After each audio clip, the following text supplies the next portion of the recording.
બહાર મસ્ત વરસાદ પડી રહ્યો હોય અને મન કંઈક ચટાકેદાર ખાવા માટે તરસતું હોય ત્યારે આવા મસ્ત વાતાવરણમાં જો ગરમા ગરમ ક્રિસ્પી દાળવડા મળી જાય તો વરસાદની મજા જ બમણી થઈ જાય. તો ચાલો આજે બનાવીએ પરફેક્ટ દાળવડા. આના માટે આપણે મગની ફોતરા વગરની દાળને બરાબર પલાળી લીધી છે. તમે ફોતરાવાળી દાળ આઈધર બંને મિક્સ બી લઈ શકો છો. તેને 6 થી 7 કલાક પલાળી અને પછી પાણી વગર પીસવાની છે. સ્વાદને એકદમ જોરદાર કરવા માટે એમાં ઉમેરીશું તીખા મરચાં, આદુનો ટુકડો અને લસણની કળીઓ. હવે આ બધું જ સરસ રીતે પીસી લેવાનું છે, પણ ધ્યાન રહે કે પેસ્ટ એકદમ સ્મૂથ નથી બનાવવાની, થોડી કરકરી રાખવાની છે. જુઓ, આપણું દાળવડાનું ખીરું એકદમ પરફેક્ટ ટેક્સચર સાથે તૈયાર છે. હવે આમાં સ્વાદ અનુસાર મીઠું અને આખું જીરું ઉમેરીશું, જે દાળવડાનો સ્વાદ ખૂબ જ વધારી દેશે.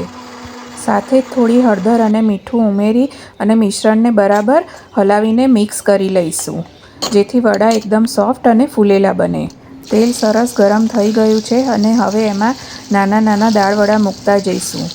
યાદ રાખજો, વડાને કોઈ દિવસ હાઈ ફ્લેમ પર તળવા નહીં તો અંદરથી કાચા રહી જશે અને બહારથી ચડી જશે.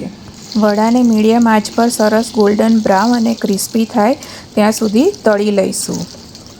શું તમારા ઘરમાં પણ વરસાદ પડતા જ ભજીયા કે દાળવડાની ડિમાન્ડ શરૂ થઈ જાય છે? તો કમેન્ટમાં જરૂરથી બતાવજો.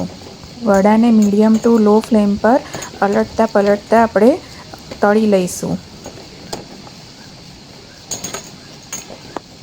તો જુઓ, તૈયાર છે આપણા ગરમા ગરમ અને એકદમ ક્રિસ્પી દાળવડા.